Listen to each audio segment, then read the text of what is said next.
¿Cómo están? Bienvenidas, bienvenidos al escenario del poder. Comienza Stock disponible por Vía X.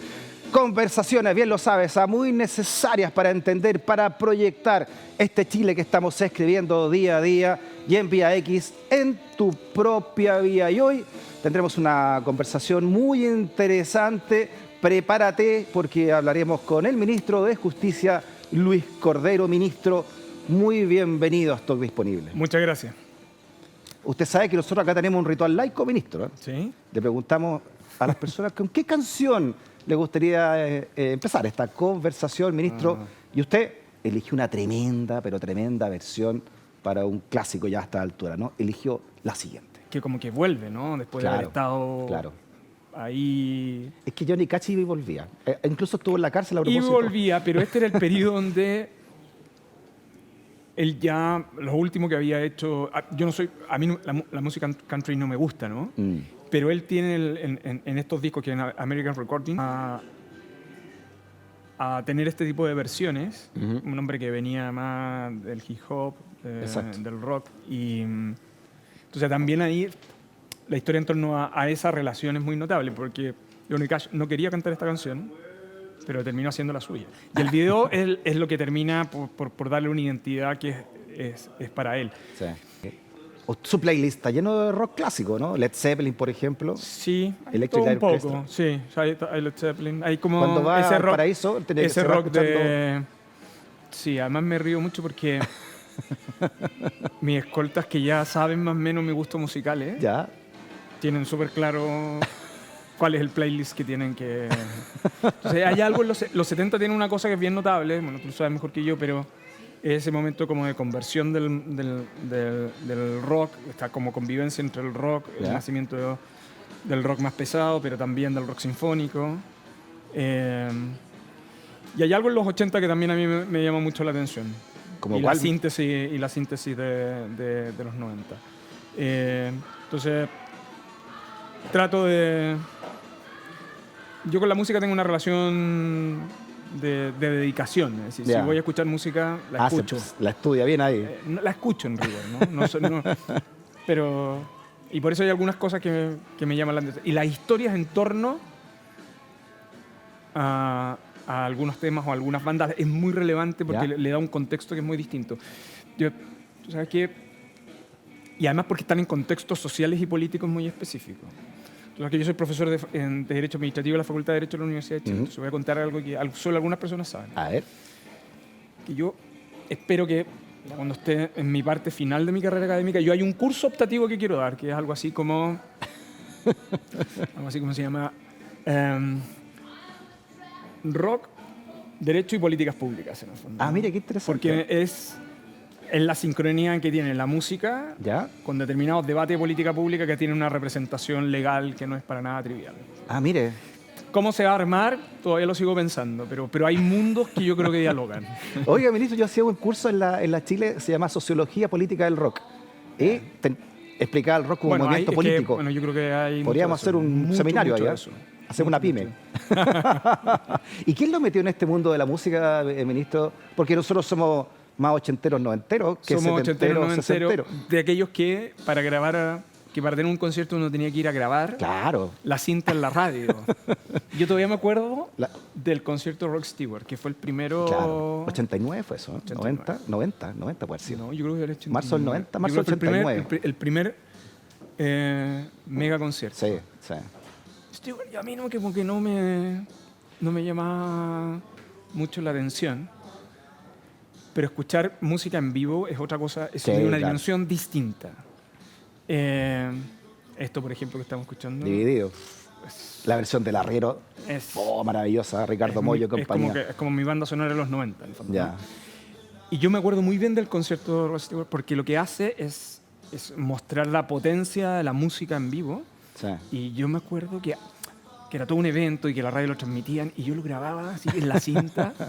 Bueno, hoy día ya basta con el Spotify, está bien, pero en torno a eso había un mundo también, ¿no?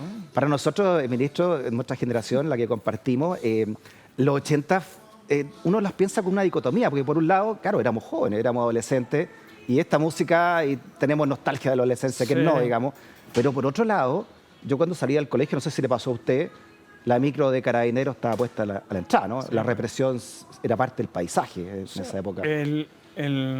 La convivencia con las autoridades del orden público. Sí. O sea, teníamos a Pinochet en la comandancia y jefe en el ejército del retorno a la democracia. Entonces era una cosa que... Imagínese en los 85, 86.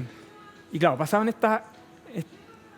No sé, ¿tú has visto Belfast, la película? Sí, claro. Ya. Belfast, que una gran película, que no la han visto, véanla. Además, tiene una gran banda sonora. Pero tiene la particularidad de mostrar la tragedia con los ojos de un niño. Exacto, el conflicto de Irlanda del Norte, claro. El terrorismo. Es increíble. O sea, y yo a ratos, cuando vi Belfast, me acordé de los 80. ¿Ah, sí? Sí, me acordé como... Es como una cierta reminiscencia, ¿no? Es como tratar de ver ese mundo, que era un mundo muy duro, pero donde uno también veía como con otra esperanza, ¿no? Es decir, estaba acordando ahora, no sé, yo habré escuchado a Divo cuando estaba, no sé, que no es una música que me guste mucho, pero que me acuerdo que me reventó la cabeza. Ahora sí yo estaba en sexto básico, séptimo básico. Y esa es una música que me reventó la cabeza, sí, o sea, claro. por lo lúdica, en fin. Lo que quiero decir es que entre medio como de la tragedia había espacio, sí. Y Belfast tiene mucho de eso, creo yo. Ya, de como de mirar la tragedia con los ojos de un niño. Como éramos preadolescentes o adolescentes, sí. O preadolescentes, creo yo, en ese momento. Y a mí me recordó mucho, a propósito de lo que tú relatas, de ver los vehículos policiales, la protesta, ese tipo de cosas, pero también como que mirar las cosas, sí. que iluminan en el fondo, ¿no? Oiga, ministro, conociendo su origen campesino de Huelquén, que también es mi zona, yo soy de Huin, así que lo conversamos, yo a Huelquén iba a andar en bicicleta todos los fines de semana, tengo amigos también ahí. Su padre llegó a ser carabinero, siendo él una de las víctimas de la represión también de Pinochet, sus dos tíos desaparecidos en Paine. ¿Cómo cree usted ahora, con ya ojos de padre también usted ahora, ese padre que a usted le tocó convivir, ese padre que por un lado era carabinero, sí. Cumplía su labor de carabinero, como tantos chilenos, ¿no? Abnegada, 24/7 para siempre, pero además tenía este otro rol también como víctima de la dictadura? Sí, son cosas que uno va mirando con el tiempo, ¿no? Este cargo a mí como que me ha hecho cruzar caminos distintos de mi vida personal. La mayoría de las personas que me conocían muy poco de esto, y son de esas circunstancias o de esas coincidencias que son poderosas en la vida, en el fondo, ¿no? Lo que pasa es que si uno se pone a finales de los 60, a principios de los 70, no sé, quienes venían o que habían estado en el campo, o te quedabas en el campo, tu alternativa profesional estaba muy acotada, y una de las alternativas era no solo el servicio militar, sino sí. Que además la posibilidad de ingresar en una institución armada, que fue el caso de mi padre, que ingresó a Carabinero años antes del golpe, pero era un carabinero de clase. Y la historia, cómo se conoció con mi madre, es muy simpática, porque mi padre dirigía el tránsito en Portugal con Avenida Mata, así como en los 70, 71. Yeah. Y mi abuela materna tenía un restaurante, una picada que tuvo durante muchos años, que después se hizo cargo mi madre, pero después cerró. El Cairo. El Cairo, que estaba ahí una cuadra antes de Portugal, pero los Nugalde con Mata. Yeah. Mi papá se pasaba a tomar una bebidas ahí, después que dirigía el tránsito. Supongo yo que en ese momento comenzó el coqueteo, hasta que un día, al parecer, mi madre le sirvió una bebida muy fría. Yeah. Y eso le produjo... O sea, terminó en el hospital. Desapareció durante varias semanas. Y así comenzaron la relación entre ellos dos. Y yo supongo para mi padre y para mi abuela en particular, después del golpe, fue un periodo muy, muy crítico, no solo porque sus hermanos habían sido detenidos y no se sabía su paradero. Mi padre, por otro lado, era carabinero, aunque estaba en una posición muy distinta. y porque en el campo, en Paine en particular, recuerde que es la mayor concentración de detenidos desaparecidos, una cantidad importante de ellos eran dirigentes campesinos, no tenían militancia política. 70 víctimas hubo 70 en Paine.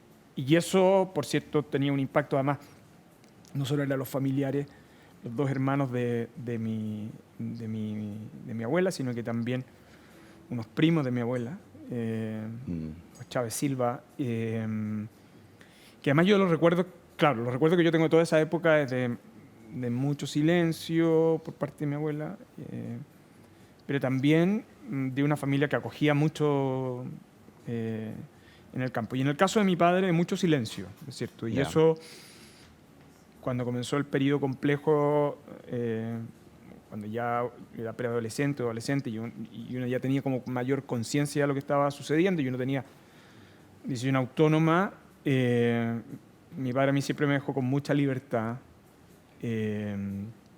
para tomar mis decisiones y simplemente que me cuidara. Perdón, ministro, cuando usted decía a su padre, le decía, voy a una protesta, las protestas comenzaban en el 83. Sí. ¿Su padre qué le decía en ese momento? No, mi papá cuando tuvo conciencia de que no, yo iba a protestar, haber sido, probablemente haber sido como el 85, el 86, nada más que me cuidara. O sea que, perfecto, que cuídate, que no te va a pasar nada malo. Lo que pasa es que, por otra parte, nosotros teníamos una madre, y mi madre sigue viva. Mi padre falleció hace muchos años de un cáncer muy, muy fulminante. Mi madre, para los tiempos de protesta, lo que hacía es que nos encerraba, a mí y a mis dos hermanos, en la pieza, y entonces dormíamos la noche de protesta, como se cortaba la luz, en fin, y nosotros escuchábamos radio cooperativa. Entonces, por eso yo tengo el timbre de Sergio Campo en mi oído. Los tambores de la cooperativa nos marcaron, ¿eh? Para lo bueno y para lo malo, ¿no? O sea, para la noticia trágica, que es la manera, por ejemplo, en cómo nos enteramos de todos, creo yo, del hallazgo de los cuerpos de Pará, Guerrero y Natino. Marzo del 85. Entonces, y además mi madre escuchaba por onda corta, escuchaba Radio Moscú, ¿no? Escucha Chile. Entonces, vamos, tuvimos yo creo que yo y mis hermanos tuvimos la ventaja de crearnos en esos dos mundos, que nos dio... que era un mundo de esfuerzo, pero también que nos dio mucha autonomía de visión de las cosas, ¿no?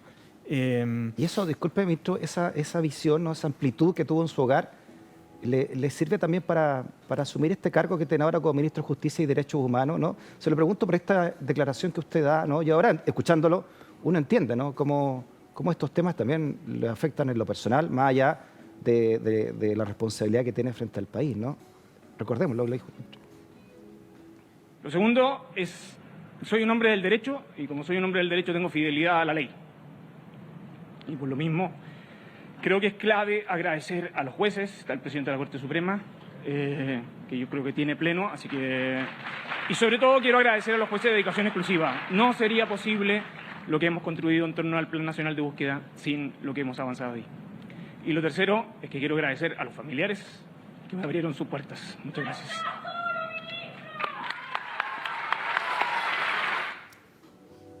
Ahí anunciando el plan de búsqueda, cuando hablaba ahí de los familiares y se le quiebra la voz, ministro, estaba pensando en su abuela, también en los suyos, los que conoció, porque Paine también es un pueblo chico, ¿no? Pero también en ellas, ¿eh? O sea, fíjate que yo llegué en un momento, bueno, estaba el tema de los indultos cuando subí como ministro y todo, el presidente, una de las cosas que además me había encargado es no perder la perspectiva sobre el Plan Nacional de Búsqueda, que había iniciado un mes antes el proceso de participación, y yo comencé a tener reuniones con todas las agrupaciones. Y las reuniones con las agrupaciones eran bien tensas, son tensas por razones obvias. Porque, bueno, el Estado ha defraudado sus expectativas muchísimas veces, porque el Estado ha actuado con bastante indolencia y una cantidad de antecedentes en concreto que así lo permiten establecer. Entonces yo tuve conversaciones con ella siempre muy duras, nunca fueron interpelaciones, nunca la entendí yo como interpelaciones personales, sino que como interpelaciones a mi condición de ministro de Estado. Hasta ese momento yo era ministro de Justicia, venía de una trayectoria profesional y académica, asumí como ministro de Justicia. Y yo me seguí reuniendo con ella. Yo siempre me reuní con cada una de ellas.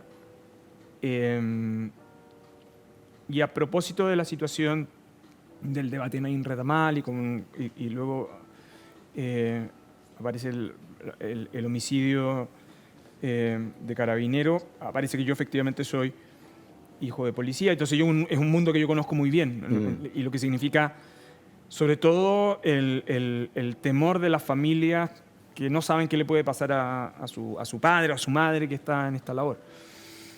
Entonces Anita María Sangüesa, que es periodista del País, me va a hacer una entrevista a propósito del Plan Nacional de Búsqueda, porque entre otras cosas, hasta ese momento el Plan Nacional de Búsqueda en UTV solo le importaba a la prensa internacional. O sea,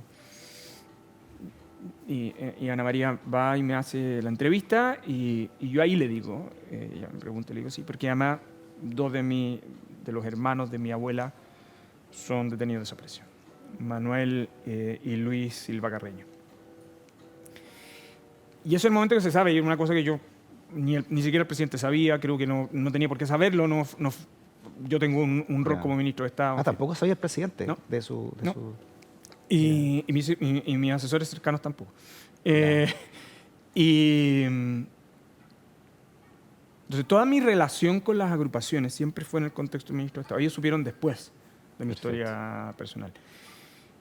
Y yo ese día le agradecí que me hubieran abierto sus puertas, no tanto pensando en mi familia, sino que en el dolor de cada una de ellas, porque abrir nuevamente el espacio de conversación con el Estado y decirle, mire, si el Estado fue sus funcionarios los que cometieron estos crímenes, el Estado es el que tiene que hacerse cargo. Y bueno, estamos trabajando en un plan que tiene metas, objetivos, que tiene acciones a ejecutar y sobre la cual hay que rendir cuentas, donde el Estado va a asignar recursos. Claro, también es un acto de confianza de vuelta después de todo lo que ha sucedido. Entonces, reconocerles ese día, por eso tenía que reconocerle a los jueces, porque yo soy un hombre del derecho, y porque creo que además las víctimas lo que nos han enseñado a todos nosotros es de que el día del golpe, lo que hicieron fue siempre ir a golpear las puertas de los tribunales. No se cansaron de golpear las puertas de los tribunales, pese a que se rechazaban los recursos de amparo, en fin. Y volvió la democracia y siguieron insistiendo en los tribunales. O sea, el nivel de fidelidad de los familiares al derecho es muy grande. Entonces, una cosa que yo valoro mucho, y por cierto, el rol de los abogados y abogadas de ella, pero reconocerle a los familiares la posibilidad, haberme dado la oportunidad de haber abierto sus puertas, para mí era bien importante. Nosotros tuvimos 2 reuniones, acá siempre tuvimos, no solo tuvimos reuniones individuales, también el equipo del Programa de Derechos Humanos, que es un equipo fantástico, de reunión tras reunión, y después tuvimos 2 encuentros. Uno que yo tuve con el equipo de justicia, que es el encuentro de la agrupación completa en La Serena, porque en buena parte del Plan Nacional de Búsqueda dependía también cómo lo aceptaban ellos. Y después una reunión de cierre en la Casa Central de la Universidad de Chile con familiares no agrupados u otro tipo de organizaciones como los sitios de memoria. Entonces, cerrar ese proceso participativo, que es el que precedió a la firma del decreto, era muy significativo, y reconocerlo públicamente no era solo agradecerle, sino que también era una manera en que el Estado está comprometiendo el desarrollo del mismo. Entonces, es un acto de confianza bien grande. Y uno con eso entonces comienza a sentir el peso sobre los hombros. Sí, me llamaron mucho la atención las cifras que ustedes entregaron en ese momento, ¿no? El promedio de edad de 29 años, 29 años de quienes promedio, fueron detenidos y desaparecidos. Las detenciones forzosas, casi 1.500 personas que fueron detenidas de esa manera. Y usted habla de la responsabilidad, porque claro, son familias que ya de alguna manera dicen, no creen ya en el Estado, por todo lo que usted mismo ha señalado. ¿Qué responsabilidad hay realmente de entregarle información a la hora de llegar a un paradero? Y la segunda pregunta unida a esta, ¿qué le parece la aclaración de los reos de Punta Peuco? ¿Usted cambiaría libertad por información para esos criminales de lesa humanidad? Mire, tenemos 1.469 personas que son víctimas de desaparición forzada. Además, es un crimen, de crimen de lesa humanidad, uno de los crímenes más atroces. Todos son atroces, la tortura lo es, la prisión política también. Pero el de desaparición forzada encierra a su vez, que es un delito que se sigue cometiendo todos los días. Porque 50 años para cualquiera de nosotros es una relación cronológica muy extensa, para el familiar directo es algo que está ocurriendo todos los días. Exacto. Y porque además cambió sus vidas. O sea, cuando digo cambió sus vidas, no solo el 96% de ellos son hombres. El promedio de edad es 29 años. O sea, lo que quedó ahí fueron esposas, cónyuges, parejas solas, madres solas. Su tío tenía 7 hijos. Así es. Obrero campesino. Así es. Uno de los hermanos, digamos, Silva Carreño. Entonces, ¿qué es lo que sucede? Y eso es muy recurrente. Además de eso, la mayoría de ellos, o sea, más del 50%, eran obreros o campesinos. Claro, el 96% son hombres, pero la mayoría de quienes buscan son mujeres. Entonces,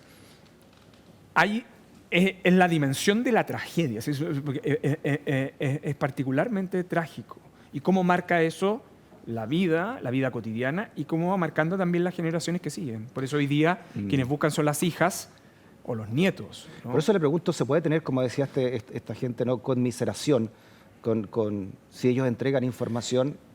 Lo que pasa es que ahí hay un tema que respecto a esa carta, hay una cosa que yo rescato, que es el reconocimiento explícito que ellos violaron derechos humanos. Que, ojo, de los firmantes que están ahí, la mayoría las habían negado, ¿no? Pero lo que pasa es que la conmiseración o la misericordia, que supone la empatía por el dolor del otro, ¿no? Nosotros debemos tenerlas presentes en relación a las víctimas y a sus familiares, que durante 50 años, durante décadas, han estado golpeando las puertas del Estado. Y hay una cosa que yo creo que es muy relevante resaltar. Los familiares de las víctimas siempre han creído en las instituciones, aunque las instituciones las hubiesen defraudado. Y esa es una lección moral para todos nosotros. Uh-huh.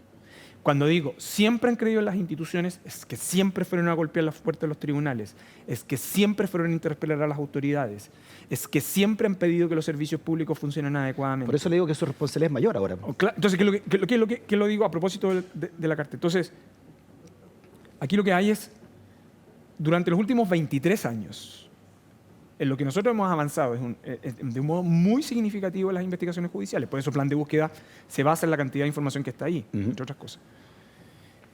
Lo que pasa es que la sociedad chilena ha hecho dos cosas que son bien brutales. Chile tiene 2 informes de verdad que pareciera que hay muchos que tomaron la decisión de dejarlos escondidos en los anaqueles de su biblioteca. Cuando Pablo Azócar escribe días atrás su columna de la Tercera, que todo el mundo se impacta con la columna de Azócar. Azócar lo hace sobre la base de lo que está escrito en el documento público, el informe de la Comisión Valech. Pero hemos decidido como dejarlo en la biblioteca, no conversar de ello, que no forma parte de la discusión cotidiana en el sistema educacional, en la familia. Y lo otro, que hemos dejado que esto quede confinado a los pasillos de los tribunales, donde tenemos una grandísima cantidad de testimonios. Sí. Entonces, ¿qué es lo que quiero decir con esto? Lo que quiero decir con esto es que la información se ha ido obteniendo en el contexto de las investigaciones judiciales. Nosotros hubiéramos esperado que una cantidad importante de ellos hubiesen entregado esa inversión. Pero no lo han hecho. Chile eligió un camino, que el camino de la justicia.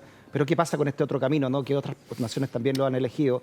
Compensación, ¿no?, ¿verdad?, a cambio de libertad, o información a cambio de libertad. Por ahora el Ejecutivo no tiene una evaluación de ese tipo. Ya. Ni forma parte de las políticas asociadas al Plan Nacional de Búsqueda. Mi impresión es que parte de esa carta apunta también, en el mes de octubre comienzan las postulaciones a la libertad condicional. Entonces probablemente hay algunos de ellos que quieran postular y exhibir esa carta como un mecanismo de reconocimiento. No lo sé, pero en el contexto de iniciativas administrativas o legislativas por parte del Ejecutivo no existe una iniciativa para ese fin.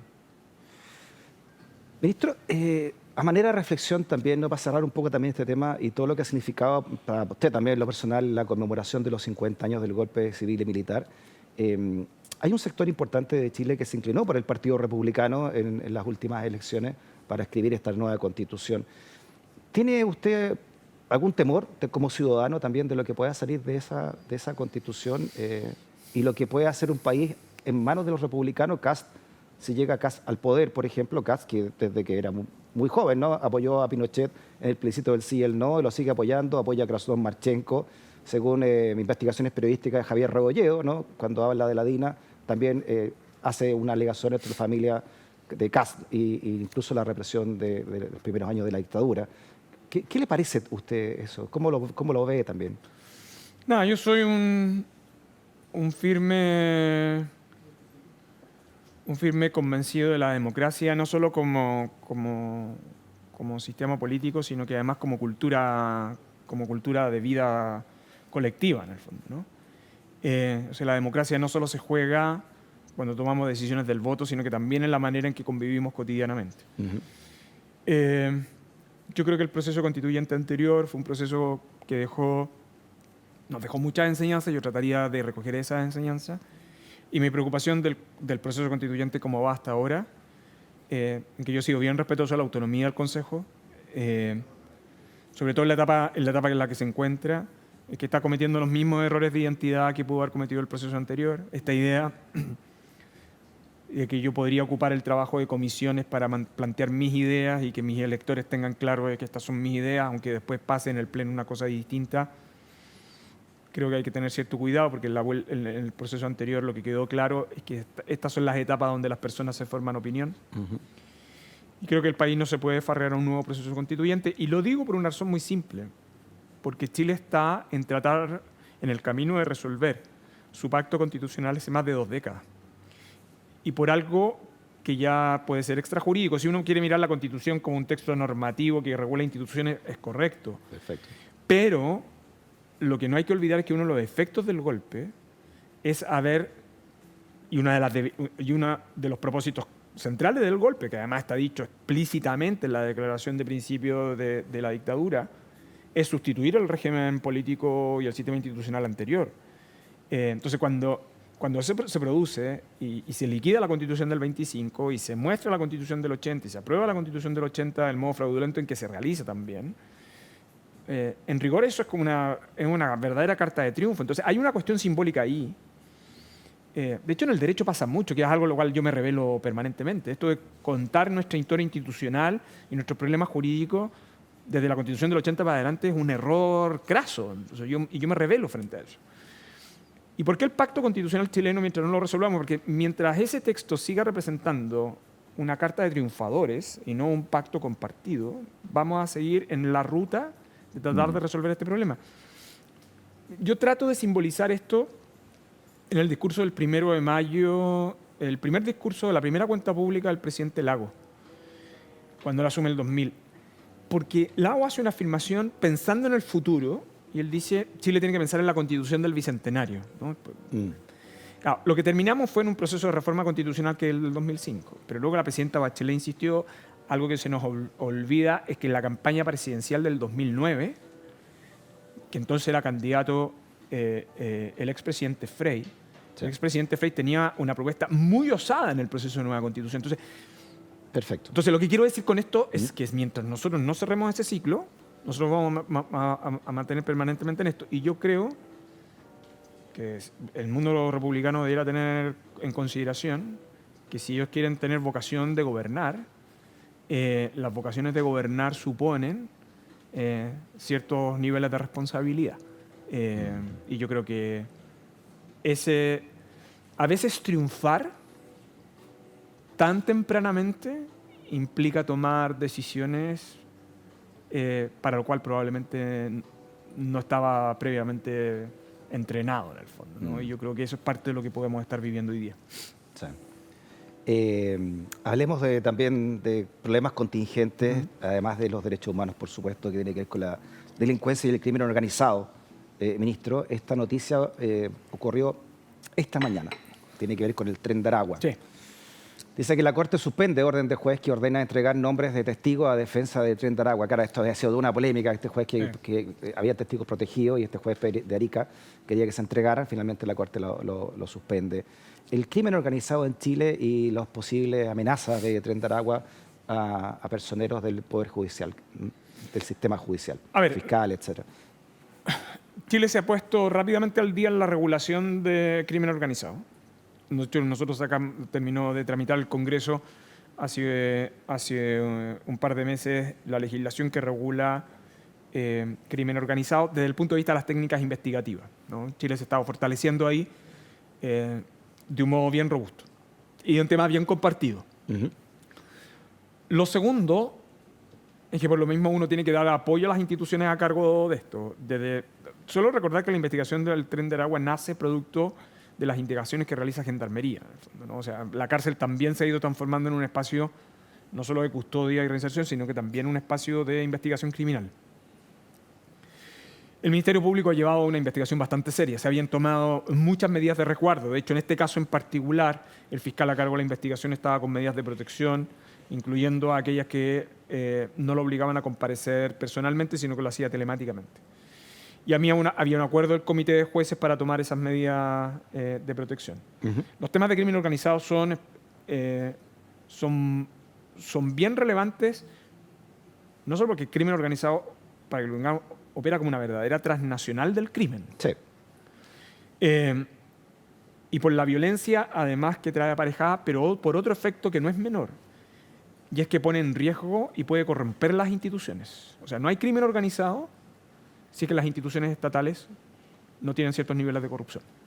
Y por eso, cuando uno habla de crimen organizado, no solo tiene que estar preocupado de cómo se indagan los crímenes alevosos que se cometen, sino que también y cómo quitar el lucro que se obtiene a partir de eso, que es la manera en cómo se ha aprobado la legislación reciente, quitar todo el beneficio que puedan obtener a partir de eso, tener técnicas investigativas muy amplias, muy agresivas con ese fin, sino que también tener muy en línea las instituciones públicas. Y estamos preparados, disculpe, ministro, estamos hablando de crimen organizado en el caso del Tren de Aragua de Venezuela, pero son otros modus operandi que según nuestro fiscal Emiliano Arias, que viene a acompañarnos aquí también de manera seguida, para explicarnos esto, ¿no?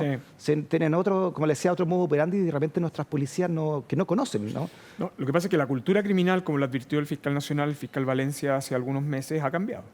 O sea, los niveles de violencia, el tipo de crimen, el tipo de víctima, el tipo de delito al cual el país no estaba acostumbrado, secuestros extorsivos, por ejemplo, una figura que el país no estaba acostumbrado.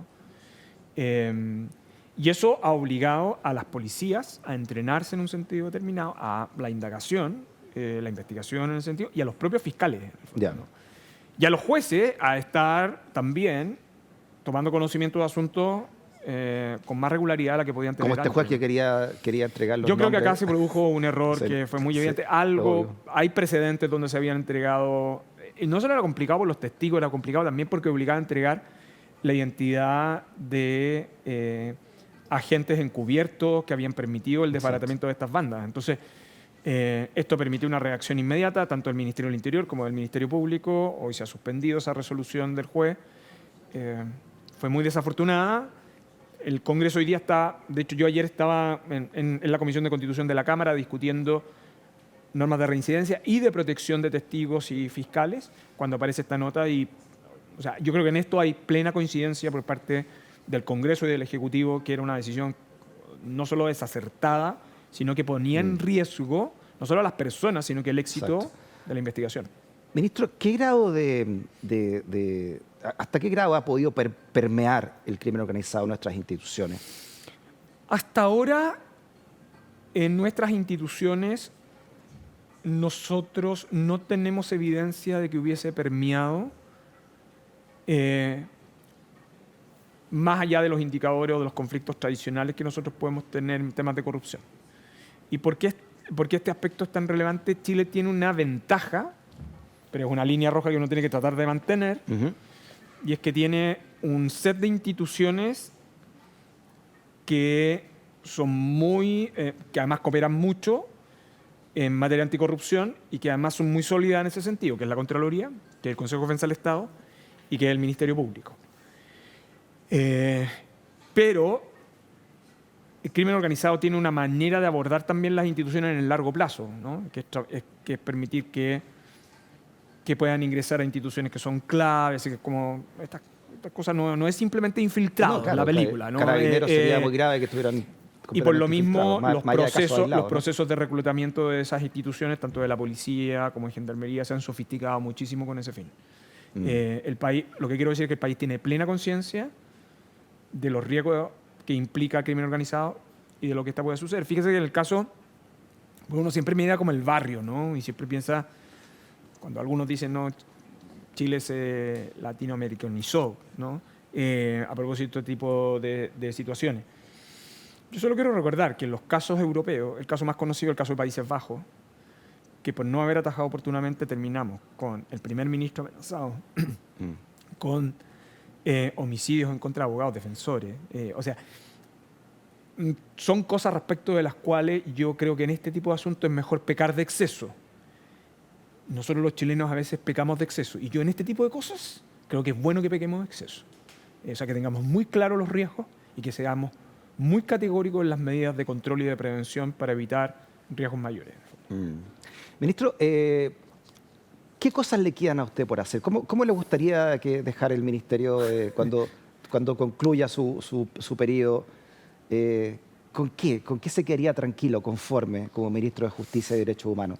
O sea, a mí el presidente me ha pedido 2 mandatos muy claros en términos de priorización. Uno tiene que ver con abordar Plan Nacional de Búsqueda. El presidente lo ha suscrito. Yo creo que el gran desafío que tiene el gobierno, el ministerio, el Estado de Chile, pero esta administración en particular, es permitir que Plan Nacional de Búsqueda se instale bien, que comience a funcionar adecuadamente, de modo que como política pública que ha sido aprobada tenga un peso tal que sea y tenga una legitimidad que yo creo que la ha ido adquiriendo tal que solo se garantice su continuidad. Yo creo que el éxito ahí tiene que ver con la continuidad del Plan Nacional de Búsqueda, ¿no? El segundo, el presidente, nosotros recibimos el gobierno con un aumento bien significativo en materia de personas privadas de libertad. Y ahí tenemos un trabajo bien significativo para planes de infraestructura y fortalecer gendarmería, que es un poco lo que hemos estado. Lo tercero tiene que ver con acceso a la justicia y protección de víctimas, que yo creo que es algo que vamos a tratar de dejar durante esta administración relativamente resuelto, es un tema que lleva muchísimo tiempo, y también en tratar de buscar mecanismos más eficientes en algunos sectores del sector justicia, particularmente aquellos que están vinculados a auxiliar en la administración, como la reforma definitiva del sistema notarial. Todas estas 4 cosas, 3 de ellas son probablemente muy prácticas, muy concretas en el fondo. Pero por cierto, como el énfasis más relevante en términos simbólicos, en términos de lo que yo creo que también es para el país, porque yo después de esta conmemoración de los 50 años soy un convencido de que uno no puede estar haciendo reflexiones cada 10 años, es una reflexión cotidiana, es una reflexión anual. No sacamos nada con decir, no, hace 40 años estábamos mejor, cuando en verdad dejamos una década de no conversar de estos temas, y yo creo que es conveniente hacerlo.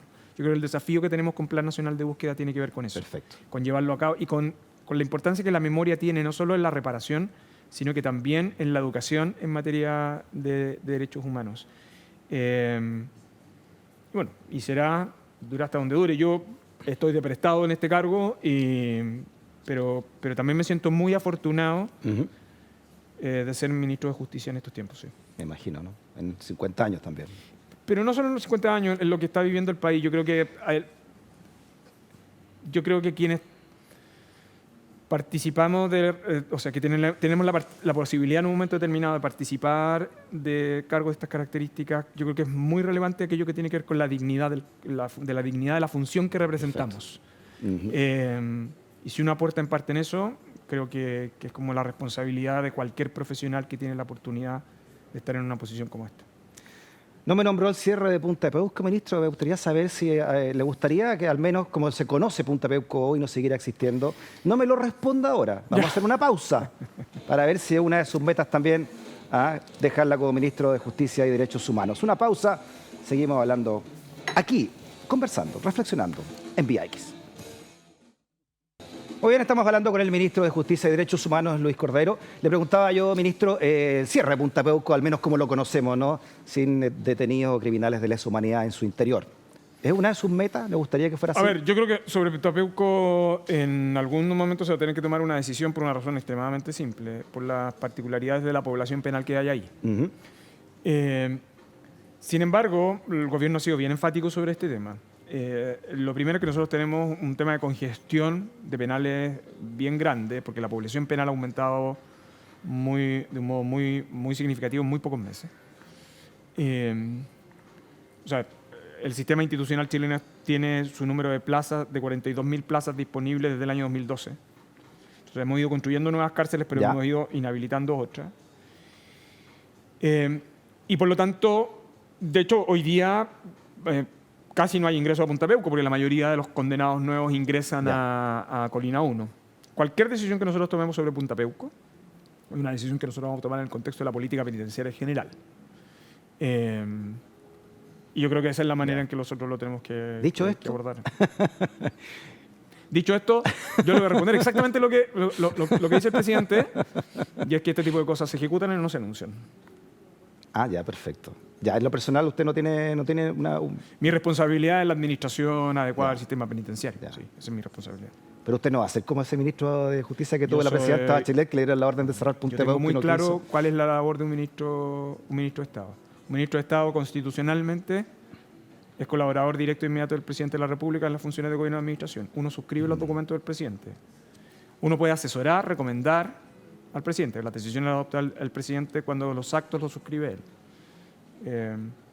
Y si uno no lo comparte, uno no puede ser ministro más. Eso es lo que yo creo que procede. Yo soy un respetuoso de la Constitución y de la ley. Y creo que esa es mi labor.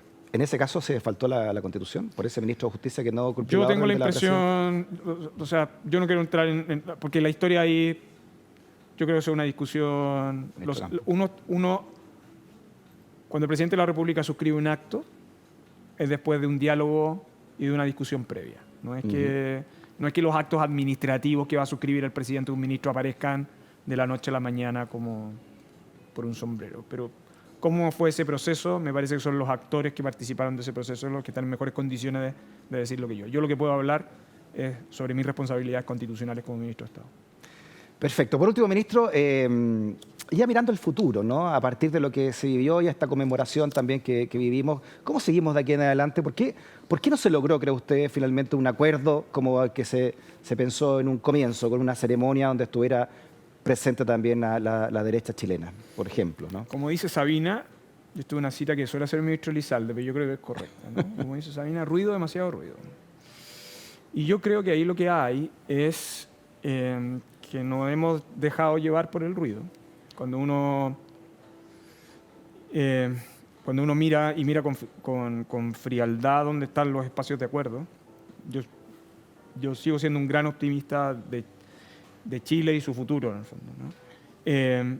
Estamos de acuerdo en cuestiones elementales, y es que un presidente electo no puede ser destituido por la fuerza de su cargo. Eso es una cosa no, eso tiene que ver con el respeto a la Constitución, ¿no?